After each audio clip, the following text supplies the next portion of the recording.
അസ്സലാമു welcome back to Rafees kitchen lab. ഇന്നത്തെ recipe എല്ലാവർക്കും അറിയാവുന്ന ചക്കക്കൂട്ടാനാണ്. നമ്മുടെ നാട്ടിൽ ഇതിന് ചക്കക്കൂട്ടാൻ എന്നാണ് പറയാറ്. ചില നാട്ടിൽ ചക്കപ്പുഴുക്കെന്നും പറയാറുണ്ട്.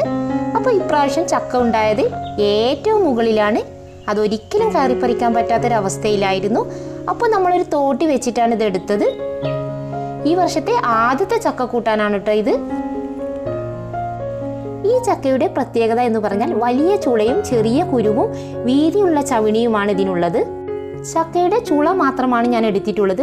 ഇത് നല്ല മൂത്ത ചക്കയാണ് കേട്ടോ. കണ്ടില്ലേ, വേരൊക്കെ വന്നിട്ടുണ്ട്. ചക്കയെല്ലാം ക്യൂബായിട്ട് കട്ട് ചെയ്ത് വെച്ചിട്ടുണ്ട്. ഇനി നമുക്കിതൊരു മൺകുടുക്കയിൽ വേവിച്ചെടുക്കണം. ഞാനിവിടെ ചക്കയുടെ കുരുവും മടലൊന്നും എടുത്തിട്ടില്ല. നിങ്ങൾ എടുക്കുമ്പോൾ അതൊക്കെ എടുത്തോളൂ. ഇവിടെ ചക്കക്കുരു ഇട്ടാൽ മക്കൾക്ക് പറ്റില്ല, അതുകൊണ്ടാണ് ഞാൻ എടുക്കാത്തത്. ചക്ക വേവാൻ ആവശ്യമായ വെള്ളം ഒഴിച്ചു കൊടുക്കുന്നുണ്ട്. ഈ ബൗളിന്റെ അരഭാഗം വെള്ളമാണ് ഒഴിച്ചത്. ഇനി ആവശ്യത്തിന് ഉപ്പിട്ട് കൊടുക്കാം. 1/2 ടീസ്പൂൺ മഞ്ഞൾപ്പൊടി ചേർത്ത് കൊടുക്കുന്നുണ്ട്. ഇനി ഇതിലേക്ക് 1 teaspoon home made garlic powder ചേർത്ത് കൊടുക്കാം. ഇതിന്റെ വീഡിയോ 2 ആഴ്ച മുമ്പ് അപ്ലോഡ് ചെയ്തിട്ടുണ്ടായിരുന്നു. ഇത് കാണാത്തവരുണ്ടെങ്കിൽ ഒന്ന് പോയി കാണണം.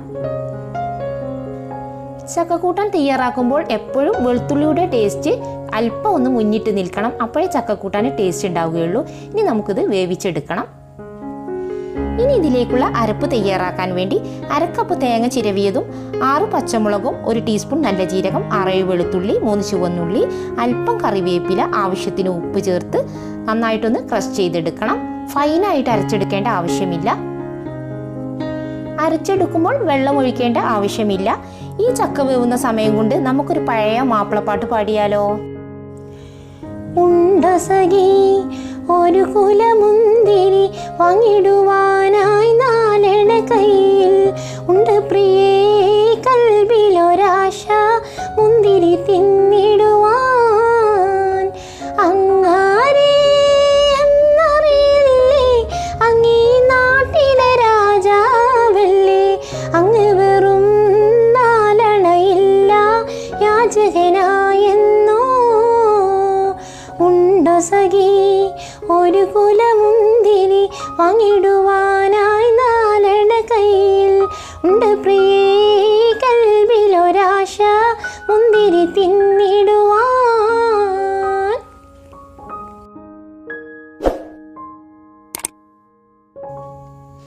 പാട്ടെല്ലാം പാടിക്കഴിഞ്ഞപ്പോഴേക്കും നമ്മുടെ ചക്കയെല്ലാം തിളച്ച് വന്നിട്ടുണ്ട്.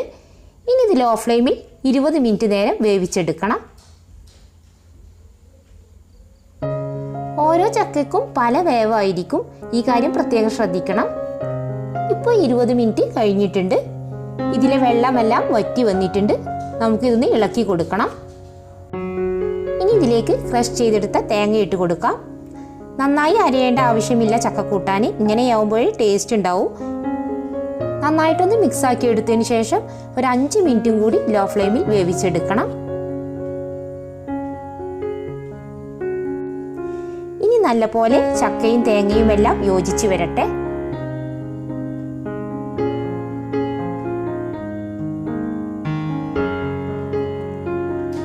ഇപ്പോൾ 5 മിനിറ്റ് കഴിഞ്ഞിട്ടുണ്ട്. നമുക്കിനി നന്നായിട്ടൊന്ന് ഇളക്കിയെടുക്കണം. ഇപ്പോൾ നമ്മുടെ ചക്കക്കൂട്ടാൻ റെഡി ആയിട്ടുണ്ട്. ഇനി ഫ്ലെയിം ഓഫ് ചെയ്യാം.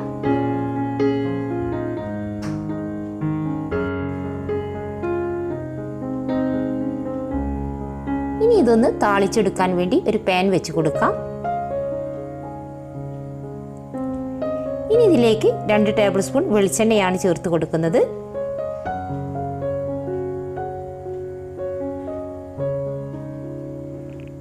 ഇത് ചൂടായി വരുമ്പോൾ കടുകിട്ട് കൊടുത്ത് പൊട്ടിയതിന് ശേഷം ഒരു 5-8 ചുവന്നുള്ളി ചോപ്പ് ചെയ്തിട്ട് കൊടുക്കാം.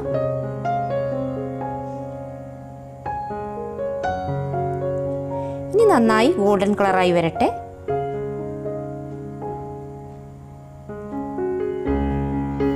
നാടൻ വിഭവങ്ങൾ തയ്യാറാക്കുമ്പോൾ കഴിയുന്നതും വെളിച്ചെണ്ണയിൽ താളിച്ചെടുക്കാൻ ശ്രദ്ധിക്കുക. ഇനി ഇതിലേക്ക് 3 വറ്റൽമുളകും അല്പം കറിവേപ്പില എന്നിവയിട്ട് നമ്മുടെ ചക്കക്കൂട്ടാനിലേക്ക് താളിച്ചൊഴിക്കാം.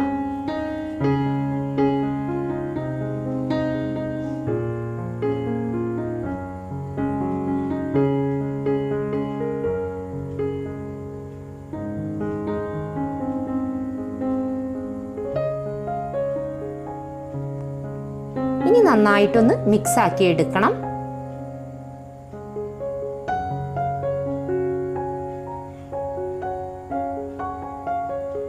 ഇനി നമുക്കിത് സെർവ് ചെയ്യാം.